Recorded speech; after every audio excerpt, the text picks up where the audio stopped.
اعوذ باللہ من الشیطان الرجیم، بسم اللہ الرحمن الرحیم۔ السلام علیکم رحمۃ اللہ وبرکاتہ۔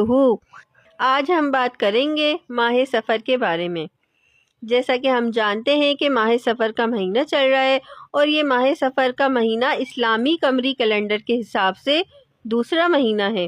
اس مہینے میں شریعت مطہرہ نے نہ کوئی خاص عبادت مقرر کی ہے اور نہ ہی اس مہینے کے بارے میں کوئی خاص توہم پرستی کی تعلیم دی ہے، مگر بدقسمتی سے کچھ لوگوں کا خیال یہ ہے، نعوذ باللہ، یہ مہینہ بدبخت اور منحوس ہے۔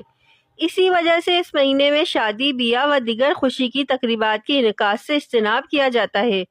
حالانکہ یہ خیال بالکل بے بنیاد ہے، اور یہ دراصل اسی توہم پرستی کا تسلسل ہے جو اسلام سے قبل ارم توہم پرستی پر مبنی ایسے تمام عقائد کو یکسر ختم فرما دیا ہے۔ بالخصوص ماہ سفر کے بارے میں اللہ تعالیٰ کے رسول ہمارے پیارے نبی حضرت محمد مصطفیٰ صلی اللہ علیہ وآلہ وسلم نے فرمایا، لا سفر، یعنی سفر کے مہینے کو منحوس سمجھنے کی کوئی حقیقت نہیں۔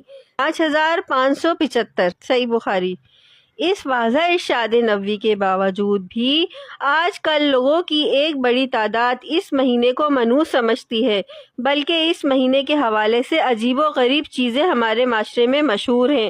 مثلا اس کے ابتدائی دن 15 منحوس اور 13 تیزی کہلاتے ہیں۔ اس مہینے میں نحوست سے بچنے کے لیے سورہ مزمل کا اہتمام کیا جاتا ہے۔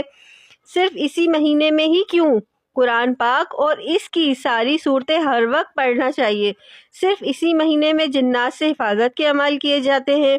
نہیں بھائی، پورا سال ہی شیطان سے بچنے کے لیے، جنات سے حفاظت کے لیے، اپنے گھر کی خیر و برکت کے لیے ہر وقت قرآن مجید پڑھنے کا اہتمام کرنا چاہیے۔ اس مہینے میں کسی نحوست سے بچنے کے لیے گھر سے دور دراز نکلنے اور سفر کرنے سے اجتناب کیا جاتا ہے۔ کیوں بھائی؟ جب اللہ کے نبی نے ہمیں بتا دیا ہے کہ سب مہینے اللہ کے ہیں، ہاں بس چند مہینے حرمت والے ہیں جن کا قرآن پاک میں ذکر ہے۔ اس مہینے کو عورتوں کو بجائے مردوں پر بھی بھاری تصور کیا جاتا ہے۔ اس مہینے کی آخری بدھ کو خوشی منائی جاتی ہے اور مٹھائی تقسیم کی جاتی ہے وغیرہ۔ اسلام میں بدشگونی اور نحوست کا کوئی تصور نہیں۔ اسلام میں اگر کوئی نحوست و بدشگونی کی چیز ہے تو وہ انسان کی اپنی بدعمالیاں، فسق و فجار، ناچ گانا، فحاشی، عریانی اور اللہ کی کھلم کھلا نافرمانیاں ہیں جو گھر گھر میں ہو رہی ہیں۔ اگر ہم واقعی نحوست سے بچنا چاہتے ہیں تو لعنت و پھٹکار اور قہر خداوندی کو دعوت دینے والے کاموں سے بچیں۔ اللہ تعالیٰ ہم سب کو قرآن پاک کو سمجھ کر پڑھنے کی توفیق عطا فرمائے، اور اللہ تعالیٰ ہم سب مسلمانوں کو قرآن پر عمل کرنے کی توفیق عطا فرمائے۔